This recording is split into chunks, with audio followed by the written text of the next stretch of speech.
Hi, it's Mark from Top Local. We're here with Bernie Pawlik, Pawlik Automotive in Vancouver, Vancouver's highest rated and 17-time winners of Best Auto Repair in Vancouver. How you doing, Bernie?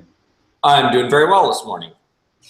So we're going to talk about a 2008 BMW 128i that had some ignition coil problems. What was going on there? So this vehicle came to our shop, was running rough, and the check engine light was on.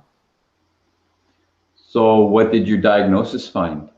What we found was so we connected a scan tool, and we found there's several codes stored for engine misfires. Did some further diagnosis. We found that 2 ignition coils were dead. Typically when this happens, we'll normally replace all 6. There's 6 of them, and if one dies or 2 dies, usually the others are not too far behind. That's what our experience has found with these cars.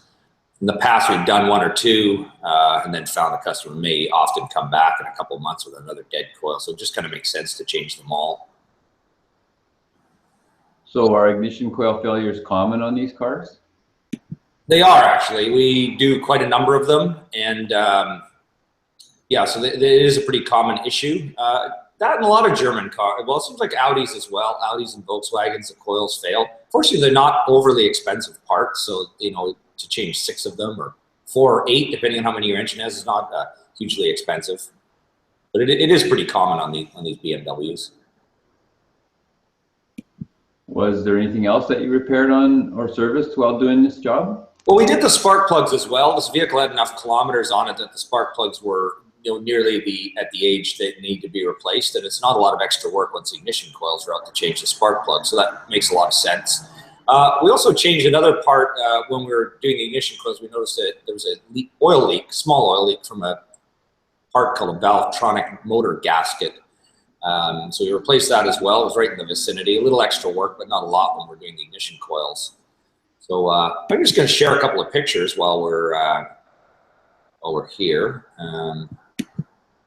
How's that look? Can you see a picture of the gasket? Yep. There's our BMW. Nice little 128. Nice small compact BMW. There's a view of the ignition coil. As I said, there's 6 of these parts, and that's what one of them looks like. Spark plugs, which sampled a couple of old spark plugs that we replaced. And this is our Valvetronic motor gasket. If you look at the bottom of the picture, you can see there's a sort of oily film. That's where the oil leak was coming from. So what is a Valvetronic motor? A Valvetronic motor, sorry, am I still screen sharing here? Okay, we're back.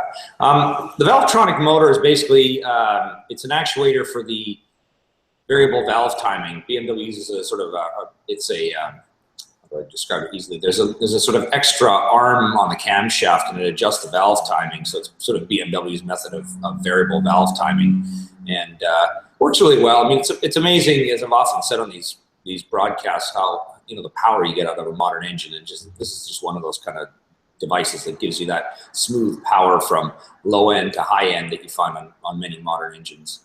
So the motor basically, in a very fast amount of time will adjust the valve timing and to whatever the computer desires it to be. Based on load and speed and... Load, speed, fuel economy needs, exhaust emissions, it's all taken into account and into the brain of the vehicle computer and sets everything, so it's pretty amazing.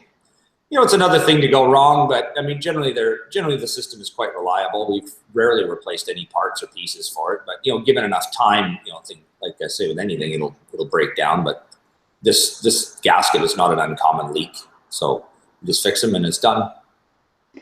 So how are these cars overall? They're pretty good. I mean, they're quite reliable.